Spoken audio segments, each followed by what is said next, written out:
এই দুনিয়ার পুরো জীবনটা এটা হচ্ছে লালসাময় একটা জীবন, লোভ, মরিচিকা, মায়াজাল। এই মায়াজালে আমরা আটকে আছি, ফলে মৃত্যুর কথা আমরা ভুলে গিয়েছি। পাগলের মতো ছুটছি, আরো টাকা লাগবে, আরো খ্যাতি লাগবে, আরো যশ লাগবে, আরো দাপট লাগবে। আমার এত টাকা দিয়ে কি হবে, এত সম্পদ দিয়ে কি হবে, এত ব্যস্ততা দিয়ে কি হবে তোমার? স্টপ, থামুন, অনেক হয়েছে, আন্না থামুন। Take a rest, take a breath and think about death. Think that you have to go back to your Lord. একটু বসেন না, একটু ভাবেন যে আমাকে চলে যেতে হবে, চলে যেতে হবে। এই কোলাহল, এই ব্যস্ততা, এগুলো থাকবে, থাকবো না আমি। সাইয়েদনা ওমর ফারুক বলেছেন, মুতু ক্বাবলা আন তামুতু, মরার আগে একবার মরো। হাসিবু ক্বাবলা আন তুহাসাবু আলাইকুম, তোমার হিসাব নেওয়ার আগে তুমি একবার নিজের হিসাবটা করো না। কাগজ বের করে একটু লিখো না কি কি ভালো কাজ করছিলা, যেগুলো দিয়ে নাজাতের ওসিলা হতে পারে। 1 2 3, আর কি কি আকাম কুকাম করছো দেখো না, লিখে দেখো তোমার অবস্থাটা কি। মরার আগে একবার মরো। মরার আগে খাটের মধ্যে শুয়ে শটান করে চোখ বন্ধ করে একবার মরার ভান করে দেখেন কেমন লাগে। চোখটা বন্ধ করেন আর ভাবেন আপনি নাই, কি কি হতে পারে ভাবেন। আপনার ছেলে মেয়েরা কান্না জুড়ে দিবে, আপনার প্রাণের স্ত্রী বিলাপ শুরু করে দিবে, বন্ধু বান্ধবের চিৎকার আর মাতম, স্থানীয় এলাকার মসজিদে ঘোষণা, অমুক এলাকার নিবাসী অমুক ভাই অমুকের ছেলে অমুক দুনিয়ায় নাই। সব আত্মীয়রা চলে আসবে, ফেসবুকে স্ট্যাটাস দেয়া হবে, সবাই সবাইকে জানাবে বিকাল 4টায় অমুক হাই স্কুল ময়দানে আপনার জানাজা। ছুটে আসবে, সবাই ছুটে আসবে আপনাকে শেষ বিদায় দিতে, গুড বাই জানানোর জন্য, আল ওয়াদা, বিদায় জানাতে আসবে সবাই।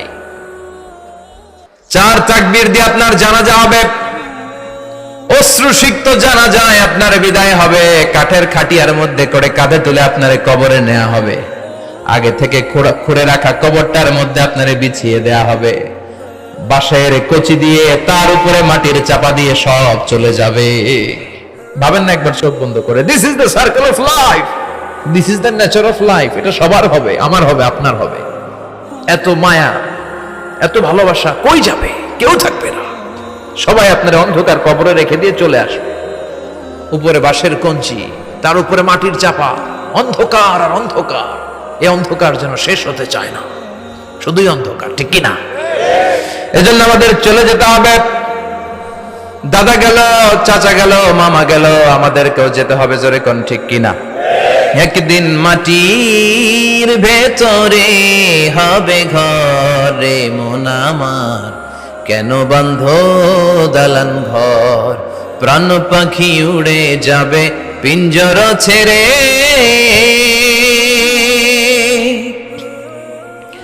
ধরা ধামে সবই রবে, তুমি যাবে চলে। বন্ধু বান্ধব যত, মাতা পিতা যারা সুত, সবই হবে তোমার পরে। মন আমার কেন বন্ধ দালান ঘর, একদিন মাটির ভেতরে হবে ঘরে মন আমার, কেন বন্ধ দালান ঘর, ঠিক কিনা? সব পরে থাকবে, চলে যেতে হবে আমাদেরকে। এজন্য আখিরাতের কথা যেন আমাদের স্মরণ হয়। বিশ্বনবী বলতেন, নাহাইতুকুমান জিয়ারাতিল কবুর, আমি তোমাদেরকে কবর জিয়ারত করতে আগে নিষেধ করতাম, কিন্তু এখন নিষেধাজ্ঞা প্রত্যাহার করে নিলাম। এখন সব সময় তোমরা কবরের সামনে যাবা আর জিয়ারত করবা। কবরস্থানে জানতো বড়ুয়া কৃষ্ণপুরের এই গ্রামের কবরস্থান আছে কোন দিকে? পূর্ব দিকে আছে, গোখরার জলের ওদিকে। যান আপনারা, একটু যাবেন, একটু গেলে আখিরাতের কথাটা স্মরণ হবে। ওখানে ছোট শিশুরা শুয়ে আছে, কিশোর যুবকরা আছে, আপনার মতো তাগড়া যুবক মুরব্বীরা আছে। এরা এই এলাকায় থাকতো, এরা আকাশ থেকে নেমে আসে না, এই এলাকার সন্তান, আজ নাই। একটা সার্টেন পিরিয়ড শেষে আপনিও থাকবেন না। This is the nature of life, this is the circle of life. ছোট্ট শিশু হয়ে এসেছিলেন, শৈশব, কৈশোর, যৌবন, প্রৌঢ়ত্ব। আগে ছিলেন সিঙ্গেল, বিয়ে করে হয়ে গেলেন ডবল। এরপরে আল্লাহ আপনাকে একটা মেয়ে দিল, এরপরে মেয়েকে বিয়ে দিয়ে শ্বশুর হলেন, এরপরে ওই মেয়ের ঘরে সন্তান হতে নানা হলেন। আর কতদিন? অনেক দিন হলো তো, অনেক লম্বা সময় পেয়েছেন আপনি। Think about death. এবার যাওয়ার কথা ভাবেন। আখিরাতের সামানের কথা ভাবেন, ফিরে যেতে হবে। কি শক্তিশালী যুবক, বার্ধক্য চলে আসলে লাঠি ছাড়া চলতে পারে না। কুচকুচে কালো দাড়ি সাদা হয়ে যায়, দাড়ির শুভ্রতা, বয়সের ভার, রং ধরা যৌবন জং ধরে শেষ, ঠিক কিনা? This is the circle of life. যুবক ভাইরা, এটাই জীবন, চলে যেতে হবে, কেউ থাকতে পারবে না, ঠিক কিনা? এটা রিমাইন্ডার আল্লাহ এই সূরার ভেতরে দিয়েছেন যে তোমাদেরকে ফিরে যেতে হবে, এই লোভ লালসা ছেড়ে দাও। রব্বুল আলামিন বলেন, আলহাকুমুত তাকাসুর হাত্তা যুরতুমুল মাকাবির। ও গোলাম, দুনিয়ার সম্পদ, লোভ লালসা তোদেরকে পাগল বানিয়ে দিয়েছে। এই লোভ পাগলামি কোনোদিন তোদের থামবে না যতদিন না তোরা কবরে ঢুকবি, ঠিক কিনা? কার কথা? আল্লাহ বললেন, দুনিয়ার সম্পদ আর লোভ আর মোহে তোমরা গাফেল হয়ে গিয়েছো। আখিরাতের কথা বেমালুম তোমরা ভুলে গিয়েছো, কিন্তু আখিরাতে তোমাদের যেতেই হবে, কবরের বাড়িতে তোমাদের ঢুকতেই হবে, ঠিক কিনা? যেতেই হবে, আমরা ভুলে যাই। আলহাকুমুত তাকাসুর, অতিরিক্ত পাওয়ার লোভ, বেশি বেশি খাওয়ার লোভ, বেশি বেশি জমানোর লোভ মানুষকে গাফেল বানিয়ে দিয়েছে। এটা মানুষের স্বভাব, আরো চাই আরো চাই, এই স্বভাবটা আছে না নাই? দেখবেন ছোট বাচ্চারা মসজিদের দোয়া অনুষ্ঠান শেষে জিলাপি দেয় না? বড় কৃষ্ণপুর কি দেয়? আগে বাতাসা দিত না, এখন কি দেয়? জিলাপি দেয়, মিষ্টি দেয়। তো মসজিদের 2-3 গেট থেকে যদি দেয়, ছোট বাচ্চারা দেখবেন এদিক দিয়ে কয়েকটা নিয়ে আবার ওই গেটে লাইন ধরে। ওর হাত হলো ছোট হাত, ওর হাত ভর্তি জিলাপি, আর নেওয়ার জায়গা না, এরপর আরেক জায়গায় লাইন ধরছে, আরো লাগবে আরো লাগবে, এই আরো আরো আরো চাই, এই স্বভাবটাই মানুষকে কুড়ে কুড়ে শেষ করে দিয়েছে। এত লাগবে কেন তোমার? চাহিদার কোনো শেষ নাই, unlimited demand of human being. যার আছে বেশি তার চাই বেশি, যার সাইকেল আছে তার হুন্ডা চাই, হুন্ডা আছে তো প্রাইভেট কার চাই, প্রাইভেট কার আছে তো প্লেন চাই, প্লেন আছে তো হেলিকপ্টার চাই, হেলিকপ্টার আছে তো ওইটা চাই, ওইটা আছে তো সেটা চাই, ঠিক কিনা? এলাকার মেম্বার যে হয়েছে চেয়ারম্যান হতে চায়, আছে না নাই? চেয়ারম্যান সাহেব এমপি হতে চায়, আছে না নাই? এমপি সাহেব মন্ত্রী হতে চায়, আছে না নাই? মন্ত্রী সাহেব প্রধানমন্ত্রী হতে চায়, আছে না নাই? কিন্তু এই দেশে সুযোগ নাই, কথা কন। এই দেশে প্রধানমন্ত্রী সিলেক্টেড, 2-3 জনের বাইরে কেউ প্রধানমন্ত্রী হতে পারবি না, ঠিক কিনা? আমার এই জীবনে তো আমি 2-3 জনই দেখলাম। বেগম খালেদা জিয়া, মাননীয় প্রধানমন্ত্রী শেখ হাসিনার ছোট্টবেলা দেখেছি এরশাদকে, আমরা তখন ছোট। তো মানুষের চাহিদার কোনো শেষ নাই, যার আছে বেশি তার চাই বেশি। এজন্য বিষ্ণু বলেছেন, উনজুরু ইলা মান হুয়া আসফালা মিন, তোমার চেয়ে যে খারাপ আছে ওর দিকে তাকাও। ওয়ালা তানজুর মান হুয়া আ'লা মিন, তোমার চেয়ে যে ভালো আছে ওর দিকে তাকায়ও না, তোমার চেয়ে যে খারাপ অবস্থানে আছে ওর দিকে তাকাও। অনেকে নিজের অবস্থান নিয়ে সুখী না, এরকম আছে না নাই? আল্লাহ আমার এটা দিল না রে, ওইটা দিল না রে, পাইলাম না রে, কিচ্ছু হয় না, কি করব জীবনে, হতাশ। আসলে আছে কিন্তু অনেক, কিন্তু শুকরিয়া নাই, ডাকাত, ঠিক কিনা? নিজের অবস্থান নিয়ে সুখী না, কিন্তু অনেক লোক আছে তারা আপনার অবস্থানে পৌঁছতে চায়। তাদের দিকে তাকিয়ে দেখেন, আপনি যে অবস্থানে আছেন এই অবস্থানে পৌঁছাটা অনেকের কাছে স্বপ্ন।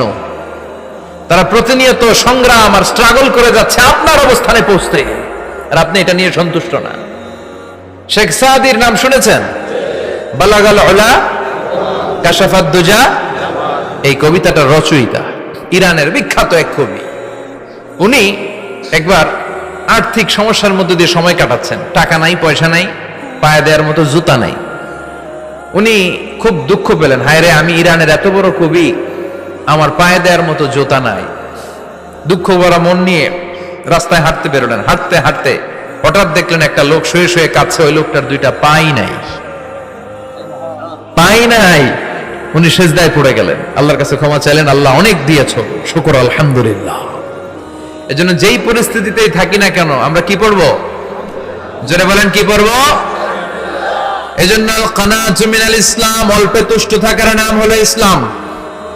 সম্পদ লাগবে কিন্তু সম্পদের পাহাড় লাগবে না, ঠিক কিনা? অল্প খান, অল্প পড়েন, অল্প জমান, অল্পের ভেতরে বরকত ঢুকাইয়া দিছে কে? দেখবেন যাদের সম্পদ অল্প তারা সুখী বেশি। জরিপে এটা দেখা গিয়েছে, অনেক সার্ভেতে এটা এসেছে, যারা সম্পদশালী এরা দুঃখী বেশি। এদের দুঃখ বেশি, টেনশন বেশি, খুব স্বাভাবিক। টাকা যার বেশি, রোগ তার বেশি। টাকা যার বেশি, টেনশন তার বেশি। টাকা যার বেশি, ঘরে শান্তি তার কম। আছে না নাই? ঘরের ভেতরে অশান্তি, ছেলে কথা শোনে না, ছেলে টানে গাঞ্জা, মেয়ে করে পরকিয়া। আছে না নাই? স্ত্রী কথা শোনে না, ভালোবাসা নাই, ঘরটা জাহান্নামের টুকরা। রোগ বালাই, এক একটা হসপিটাল বিল পরিশোধ করতে মাসে 5 লাখ 10 লাখ। আছে না নাই? কিছু খেতে পারে না, ডাক্তার একেবারে ডায়েট মেনু বেঁধে দিয়েছে। Diet, very diet menu. এটা এটা এটা এটা কিছুই খাবেন না, শুধু গরু খাবেন না, খাসি খাবেন না, চিংড়ি খাবেন না, খালি ঘাস খাবেন। ইচ্ছে মতো ঘাস খাবেন, মানে ঘাস জাতীয় যত আইটেম আছে সব খাবেন। শাক খাবেন, সবজি খাবেন, সালাদ খাবেন। গরু, চিংড়ি, মুরগি, গোশত, ইলিশ কিছু খেতে পারে না।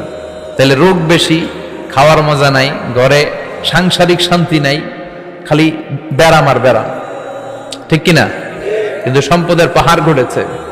আর অল্প যারা খায়, অল্প পড়ে, রিক্সাওয়ালা, কুলিওয়ালা, অল্প বেতনের চাকরি, কিন্তু হক হালালি মেনে চলে, দেখবেন শান্তি আছে অনেক।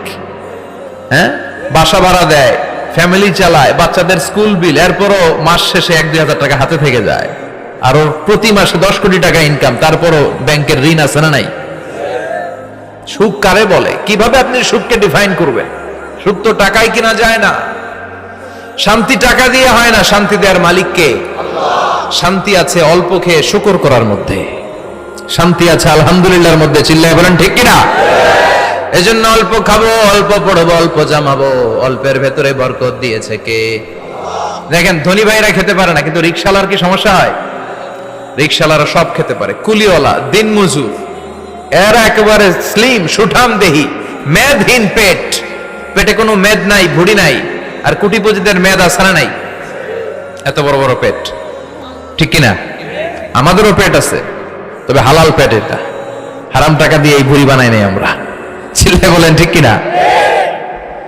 রিকশাওয়ালা, কুলিওয়ালা নিজেও নামাজ পড়ে, বউ নামাজ পড়ে। আসসালামু আলাইকুম। ভিডিওটি ভালো লাগলে অবশ্যই লাইক, কমেন্ট এবং সাবস্ক্রাইব করুন।